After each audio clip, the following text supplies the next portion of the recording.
수만 명의 환호성이 고막을 때리는 거대한 콘서트장. 그 화려하고 압도적인 무대 한가운데에 다른 것도 아니고 우리에게 너무나 익숙한 동네 노래방 기계가 덩그러니 놓여 있습니다. 상식적으로는 참 도저히 납득하기 힘든 그림이죠. 그렇죠. 네, 무대 연출의 기본 공식을 완전히 깨부수는 거니까요. 최고의 음향 시스템하고 국내 최정상급 세션들이 대기하고 있는 그 자리에 굳이 그 투박한 노래방 기계를 올린다는 건 진짜 엄청난 모험 아닌가요? 맞습니다. 기획자 입장에서는 정말 엄청난 리스크를 안고 가는 모험이거든요. 영시 여러분, 오늘 우리가 이 집중 탐구 시간에서 파헤쳐볼 이야기가 바로 이 지점에서 출발합니다. 이게 단순한 장난이나 해프닝이 아니라 철저하게 계산된 연출이라는 거 믿어지시나요? 아마 오늘 이야기를 쭉 따라가 보시면 깜짝 놀라실 부분들이 많을 겁니다. 네, 이명웅 씨의 정교 2집 타이틀곡 순간을 영원처럼에 담긴 묵직한 메시지가 최근 인천 콘서트에서 보여준 이 파격적인 노래방 무대랑 도대체 어떻게 연결되는지. 그 이면에 숨겨진 고도의 디테일들을 한번 해부해 보는 거죠. 맞아요. 가요계 문법을 뒤집으면서까지 대중에게 전하고 싶었던 그 진심의 온도를 오늘 샅샅이 탐구해 보겠습니다. 오늘 이야기를 관통하는 핵심 키워드가 하나 있다면요. 바로 일상의 재발견일 겁니다. 오, 일상의 재발견이요? 네, 임영웅이라는 아티스트가 단순히 노래를 잘하는 걸 넘어서 대중의 심리라던가 삶의 무게를 어떻게 무대라는 공간 안으로 끌어왔는지 분석해보면 진짜 감탄이 나오거든요. 그럼 본격적으로 한번 들어가 보죠. 이번 정교 2집 타이틀곡 순간을 영원처럼 가사를 딱 처음 들었을 때 저는 진짜 완전히 무장해제 당하는 기분이었어요. 아, 무장해제요? 어떤 부분에서 특별히 그렇게 느끼셨나요? 보통 타이틀곡이라고 하면 귀에 확 꽂히는 강렬한 멜로디나 막 되게 화려한 콘셉트를 내세우잖아요. 그런데 이 곡은 가사가 화나는 일이 있어도 속으로 삭히지 말고 마음껏 웃고 사랑하자. 네, 참 직관적이죠. 그리고 아프지 말고 평범하게 사는 것이 가장 어렵다. 이렇게 말하더라고요. 저는 이 구절을 듣고 마치 정말 뼈 빠지게 고생한 하루 끝에 집에 돌아왔을 때 말이에요. 네. 내 사정을 가장 잘 아는 오랜 친구가 아무 말 없이 따뜻한 둥글레차 한 잔을 탁 내어주면서 건네는 위로 같다는 생각을 했거든요. 이야, 아주 적절한 비유네요. 둥글레차 같은 온기. 사실 그 온기가 왜 사람들의 마음을 그토록 강렬하게 타격했는지 우리는 이걸 심리적인 관점에서 좀 들여다볼 필요가 있습니다. 심리적인 관점이요? 네, 현대 사회를 살아가는 성인들, 특히 오랜 시간 누군가의 가족으로 또 부모로 혹은 사회의 일원으로 살아오면서 자기 감정을 억누르는 데 아주 익숙해진 분들이 많잖아요. 그렇죠. 참고 사는 게 아주 몸에 배어 있으니까요. 그런 분들에게 속으로 삭히지 말라는 말은 단순한 위로 이상의 의미를 가집니다. 일종의 감정적 해방을 허락해 주는 거죠. 아, 감정적 해방. 듣고 보니 저도 모르게 눈물이 핑 돌았던 이유가 그거였나 싶네요. 내가 참아온 시간들을 알아주는 느낌? 맞습니다. 하지만 한편으로는 약간 낯선 시각으로 질문을 던져보고 싶기도 해요. 오, 어떤 질문일까요? 대중의 사랑을 받으면서 가장 화려한 스포트라이트의 중심에 서 있는 톱스타가 평범하게 사는 것이 가장 어렵고 위대하다라고 말하는 거. 이게 자칫 잘못하면 대중의 현실을 잘 모르는 배부른 소리나 아, 그렇죠. 그저 호감을 얻기 위해서 잘 포장된 마케팅용 페르소나처럼 들릴 위험도 있지 않나요? 아주 예리한 지적입니다. 실제로 많은 스타들이 일상의 소중함을 노래하긴 하지만 그게 대중한테 온전히 가닿지 못하고 그냥 튕겨나가는 경우가 참 많거든요. 맞아요. 와닿지가 않아요, 가끔은. 그게 바로 화자와 청자 사이의 괴리감 때문입니다. 그런데 임영웅 씨의 경우는 왜 그 진정성이 의심받지 않을까요? 왜 그럴까요? 그가 대중의 삶을 바라보는 시선에 철저한 동기화가 이루어져 있기 때문입니다. 그는 우리 모두 대단한 존재가 됩시다라고 막 독려하는 대신에요. 네. 아침에 일어나서 밥을 먹고 출근을 하고 누군가를 미워하는 마음을 꾹 누르며 하루를 버텨내는 그 흔한 일상.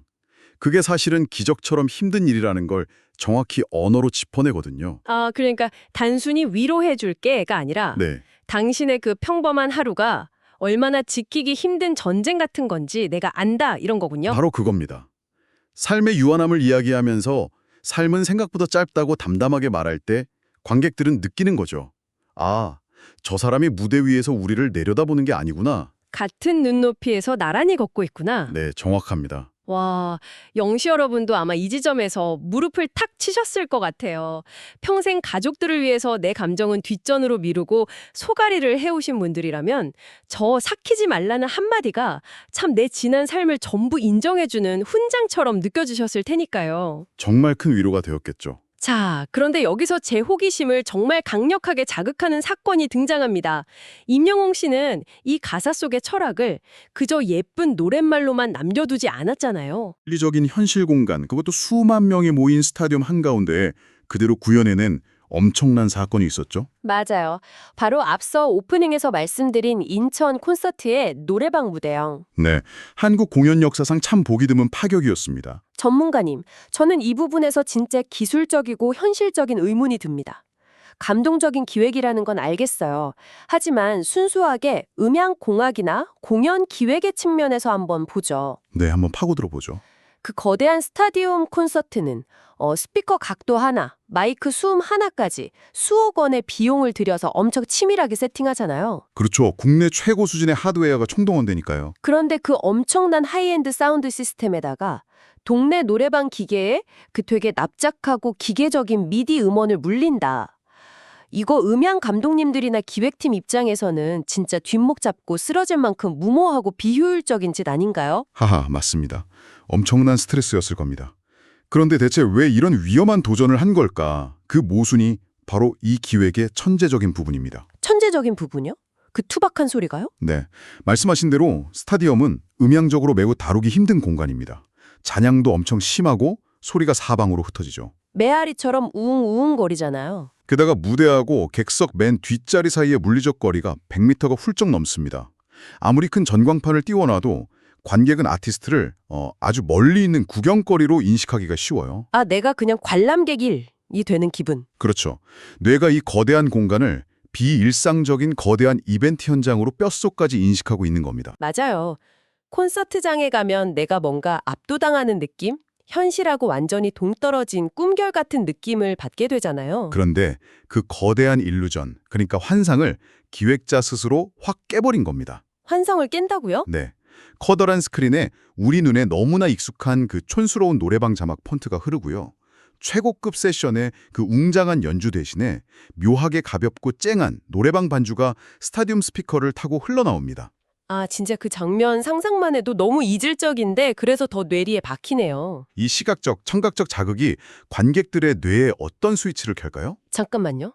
그러니까 뇌가 인식하는 공간의 스케일이 갑자기 확 쪼그라드는 거네요. 오, 쪼그라든다. 아주 좋은 표현입니다. 수만 명이 모인 거대한 스타디움이 아니라 마치 퇴근길에 친구들이랑 들른 단골 노래방이나 아니면 명절에 가족들끼리 모여서 노래를 부르던 내 집 거실처럼요. 정확히 그겁니다.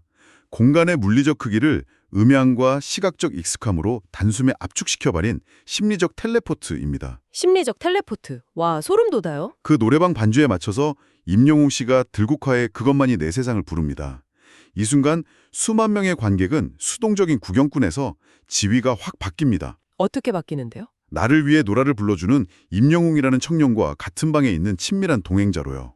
와, 화려함을 덜어내고 기꺼이 틈을 보여줌으로써 자신의 메시지인 평범한 일상의 소중함을 팬들이 피부로 직접 느끼게 만든 고도의 정서적 설계인 거죠. 진짜 대박이네요. 물리적인 거리를 음향의 질을 포기하면서까지 심리적인 거리 0m로 만들어버렸다는 거잖아요. 네, 그 용기가 대단한 겁니다. 영시 여러분, 그 현장에 계셨던 분들은 어쩌면 진짜 내 귓가에 대고 직접 노래를 불러주는 듯한 그런 묘한 친밀감을 느끼셨을 텐데 그게 바로 이런 치밀한 심리적 계산이란 배려가 깔려 있었던 거였어요. 그렇습니다.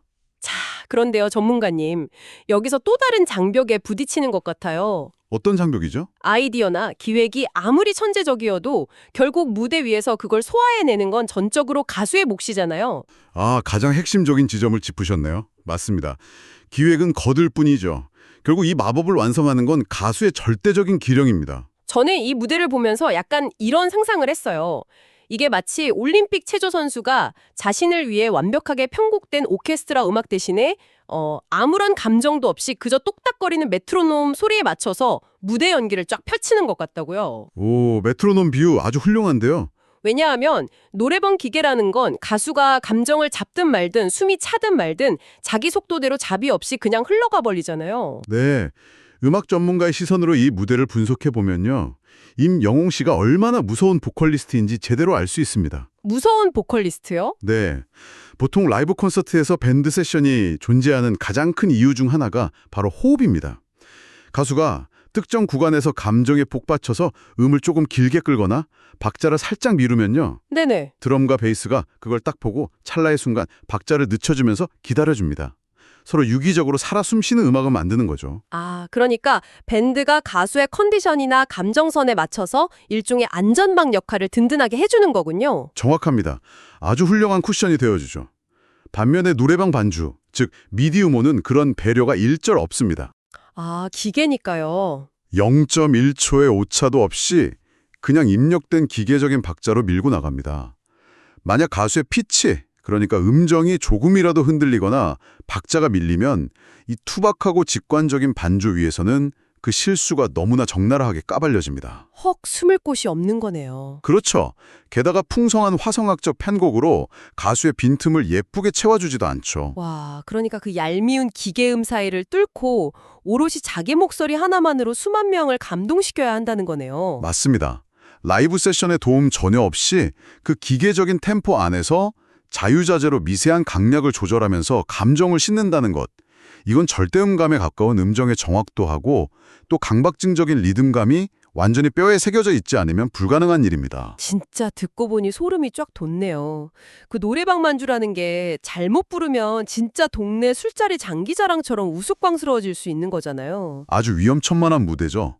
그걸 오직 압도적인 절정의 가창력 하나만으로 예술로 승화시킨 겁니다. 생각해보면 이명웅 씨는 이전 콘서트들에서도 객석을 향해서 다정하게 어떤 노래 듣고 싶으세요? 물어보고는 반주도 없이 툭툭 노래를 불려주곤 했잖아요. 네, 팬들과의 소통 방식 중 하나였죠. 저는 그때도 그 무반주 라이브가 어떻게 저렇게 음원처럼 깔끔할까 막 경악을 했었는데 이번 노래방 무대는 그 무반주 소통의 진화된 버전이었네요. 그렇습니다. 자신의 보컬 테크닉에 대한 엄청난 자신감이 있었기에 가능한 최고의 팬 서비스였군요. 팬들에게 가장 가까이 다가가고 싶다는 그 진심, 그리고 어떤 악조건 속에서도 최고의 소리를 낼 수 있다는 압도적인 실력, 이 두 가지가 완벽하게 결합했을 때 비로소 나오는 시너지입니다. 진심과 실력의 결합. 네, 권위와 격식을 기꺼이 내려놓는 것도 결국 그것을 든든하게 뒷받침할 무기가 있을 때 진정한 멋으로 발현되는 법이니까요. 진짜 너무 멋있네요. 영시 여러분, 우리가 콘서트장에서 혹은 유튜브 영상을 통해서 그 쨍한 노래방 반주에 맞춰 부르는 목소리를 들으면서 찌깃함을 느꼈던 건 결코 우연이 아니었습니다. 철저한 실력이 만든 감동이죠. 내 가수가 나를 위해서 가장 소박한 공간을 만들어주려 했던 그 따뜻한 배려, 그리고 그 투박한 기계음조차 명품으로 만들어버리는 경이로운 실력이 빚어낸 아주 필연적인 감동이었던 거네요. 네, 오늘 우리가 분석한 이 모든 요소들 있잖아요. 순간을 영원처럼의 철학적인 가사부터 거대한 스타디움을 단숨에 거실로 만들어버린 노래방 기계 연출, 그리고 기계의 한계를 가볍게 뛰어넘은 보컬의 메커니즘까지. 네. 이 모든 것은 결국 하나의 뚜렷한 목적지를 향해 달려갑니다. 아, 그게 뭔가요? 바로 대중들의 그리고 영시 여러분들의 평범한 일상을 향한 찬사 말이죠. 정확합니다. 자신의 화려한 성취나 스타성을 과시하는 대신에 당신의 고단하고 평범한 그 일상이 사실은 가장 눈부신 순간이라는 것을 스스로 증명해내는 작업. 아, 뭉클하네요. 그것이 아티스트 임영웅이 자신의 음악과 무대를 통해서 끊임없이 써내려가고 있는 거대한 서사시인 겁니다. 전문가님의 묵직한 정리를 들으니까 오늘 이 직중탐구에 흩어졌던 퍼즐이 완벽한 한 장의 아름다운 그림으로 완성되는 기분입니다. 거대한 무대 위의 스타가 기꺼이 투박한 노래방 기계 앞으로 내려와서 우리의 되게 지루하고 고단한 일상을 영원처럼 빛나는 순간으로 바꿔 놓았습니다. 참 음악이 줄 수 있는 최고의 마법이 아닐까 싶네요. 정말 그래요. 우리가 무심코 지나치는 오늘 이 하루가 누군가에게는 치열하게 지켜내야 할 아주 소중한 무대라는 것. 그 사실을 일깨워준 것만으로도 충분히 가치 있는 여정이었습니다. 자, 영시 여러분. 오늘 저희가 준비한 깊은 이야기 어떠셨나요? 이제 대화를 마무리하면서 여러분 스스로에게 한번 질문을 던져보셨으면 좋겠습니다. 어떤 질문이 좋을까요? 스타디움 한가운데 놓인 그 촌스러운 노래방 기계가 평범함을 가장 위대한 감동으로 바꾸어 놓았듯이 오늘 여러분은 스스로의 하루 중 어떤 작은 순간을 영원처럼 빛나는 기억으로 만들어 보시겠습니까? 거창하고 대단한 것이 아니어도 참 좋습니다. 맞아요. 길을 걷다가 우연히 올려다본 맑은 가을 하늘에 와 하고 감탄하는 그 짧은 찰나일 수도 있고요. 나 자신을 위해서 아주 정성껏 따뜻한 찌개 한 뚝박이를 보글보글 끓여내는 소박한 식사 시간일 수도 있죠. 그런 작은 순간들이 모여서 삶이 되는 거니까요. 네, 혹은 얄미운 사람을 향해서 막 표적해지던 마음을 탁 내려놓고 한 번 더 다정하게 웃어주기로 결심하는 그 용기 있는 순간일지도 모릅니다. 오늘 우리가 나눈 이 노래의 온기가 여러분의 그 작은 순간들에 더해져서 여러분의 평범한 오늘 하루가 생애 가장 아름다운 한 페이지로 남기를 진심으로 응원하겠습니다.